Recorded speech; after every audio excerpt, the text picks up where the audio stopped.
আপনার জানা মতে শাওয়ালের রোজা রাখার সময় প্রচলিত কোনো ভুল আছে কি না, যা আমাদের এড়িয়ে চলা উচিত? শাওয়ালের 6 রোজা রাখলে কি আসলেই সারা বছর রোজা রাখার সব পাওয়া যায়? এই হিসাবটা ইসলামে কিভাবে করা উচিত? শাওয়ালের 6 রোজা কি ঈদের পরদিনই শুরু করতে হবে, নাকি পুরো মাসের যে কোনো দিন রাখলে হবে? এই রোজাগুলো কি টানা রাখতে হবে নাকি বিরতি দিয়ে? একটি রোজার নিয়তে কি কাজা এবং শাওয়ালের নফল উভয়ের সওয়াব পাওয়া সম্ভব? অর্থাৎ এক রোজায় কি 2 নিয়ত করা যাবে? রমজানে যে গুনাহগারগুলো ছেড়েছিলাম শয়তান মুক্ত হওয়ার পর সেগুলো থেকে বাঁচার উপায় কি? রমজান পরবর্তী ইবাদতের ধারাবাহিকতা ধরে রাখার কিছু উপায় বলে দিন। মা বোনদের রমজানের যে রোজাগুলো ভাঙতি হয়েছে সেগুলো না রেখে সরাসরি শাওয়ালের 6 রোজা রাখা যাবে কিনা, নাকি আগে কাজা রোজা শেষ করা বাধ্যতামূলক? যেহেতু হাদিসের ভাষ্যটা এরকম, মান সামা রমাদান সুম্মা আতবাউ সিত্তাম মিন শাওয়াল, যে রমজানের রোজা রাখলো এরপরে শাওয়ালের 6টা রোজা রাখলো। হাদিসের ভাষ্যটা লক্ষ্য করলে বোঝা যায় যে রমজান রোজা রেখে আগে শেষ করা দরকার, এরপরে শাওয়ালের রোজা। অতএব মা বোনরা হোক আর পুরুষরা হোক সবার জন্য একই কথা প্রযোজ্য। রমজানে কোনো কাজা রোজা থাকলে আগে কাজাগুলো রেখে তারপরে শাওয়ালের রোজা রাখা উত্তম।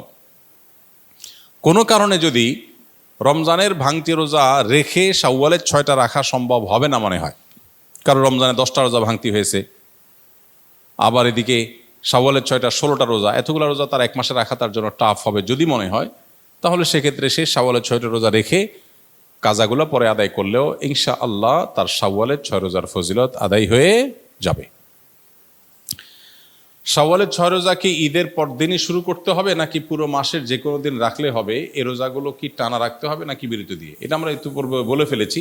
শাওয়ালের 6 রোজা ঈদের পরপরই রাখতে হবে এমন কোনো বাধ্যবাধকতা নেই, তবে অনেকের জন্য সহজ হয় ঈদের পরপর রেখে ফেলতে পারলে, যাতে করে রোজার অভ্যাসটা থাকে এর মধ্যে রেখে ফেলতে পারে, পরে আর রাখা হয় না, তারা আগে রেখে ফেলবে। আর যার সুযোগ আছে পরে রাখার বা দরকার আছে পরে রাখার, সে পরে রাখবে এবং ধারাবাহিকভাবে রাখুক, সপ্তাহে 2টা করে 1টা করে রাখুক, যেভাবে খুশি রেখে শাওয়ালের এই মাসের মধ্যে 30 দিনের মধ্যেই রেখে শেষ করতে হবে।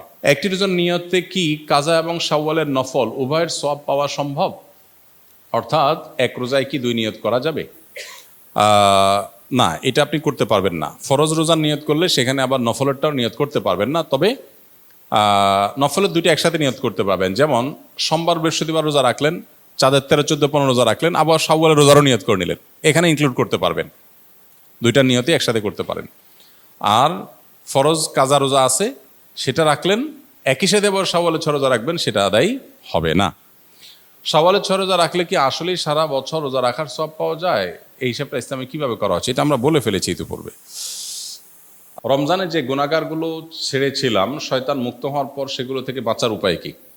রমজানে যে সমস্ত গুনাহগুলো আমাদের দ্বারা হয়ে গেছে সেগুলো রমজান পরবর্তী জীবনে আমরা কিভাবে ছাড়ব, এটার জবাব আজকে আমরা বলেছি পুরো আলোচনাতে। মূলত রমজান মাসে রোজার মাধ্যমে যে আমাদেরকে আল্লাহ তাআলা তাকওয়া চর্চা করতে বলেছেন বা মুত্তাকি হতে বলেছেন, রোজার এই বার্তাটা গ্রহণ করা, রোজার এই মর্মটাকে উপলব্ধি করা, এটা যদি আমরা করতে পারি তাহলে রমজান পরবর্তী জীবনে ইনশাআল্লাহ তাকওয়া চর্চা করা আমাদের জন্য সহজ হবে। আর যদি রোজার মানে শুধুমাত্র সাহারি ইফতার মনে করি আর তাকওয়া চর্চার বিষয়টা না বুঝি, তাহলে সেক্ষেত্রে রমজান পরবর্তী জীবনে আসলে এর কোনো প্রভাব পড়বে না। আপনার জানা মতে শাওয়ালের রোজা রাখার সময় প্রচলিত কোনো ভুল আছে কি না, যা আমাদের এড়িয়ে চলা উচিত? শাওয়ালের রোজা কেন্দ্রিক খুব কমন বড় কোনো ভুল নাই, তবে ভুল ধারণা আছে কিছু। যেমন অনেকে মনে করেন শাওয়ালের 6 রোজা লাগাতার রাখতে হয়, ধারাবাহিক রাখতে হয়। যদি এই ধারণা এখন আস্তে আস্তে পরিষ্কার হয়ে গেছে আমার মনে হয়।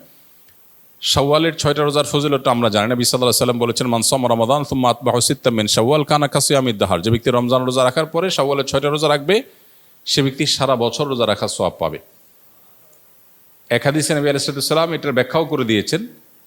বিষয়টা এইভাবে যে রমজানের 30টা রোজা সচরাচর সর্বোচ্চ 30টা রোজা হয়, এটাকে প্রত্যেক আমলকে আল্লাহ তাআলা কমপক্ষে 10 গুণ বাড়িয়ে দেন, তাতে 30কে 10 দিয়ে গুণ দিলে 300 হয়। আর শাওয়ালের 6টা রোজা রাখলে আর 6 দুগুণে 60 হয়, তাহলে 360, চান্দ্র বছর হিসাবে 360 দিন।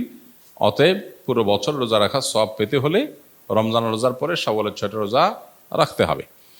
এই রোজা রাখার ক্ষেত্রে কোনো ধারাবাহিকতার শর্ত নাই, ভেঙে ভেঙে রাখতে পারেন, ইচ্ছাকে মানে একসাথে রাখতে পারেন, যেভাবে খুশি রাখতে পারেন। এটা হলো একটা ভুল ধারণা সাধারণত, যে একসাথে রাখা লাগে কিনা অনেকের ধারণা হতে পারে। এর বাইরে আর তেমন কোনো মেজর ভুল দেখি না। রমজান রোজা যেভাবে রাখেন সেটাও একইভাবে আপনি রাখবেন, শাওয়াল মাসের মধ্যেই রেখে দিবেন। রমজান পরবর্তী ইবাদতের ধারাবাহিকতা ধরে রাখার কিছু উপায় বলে দিন।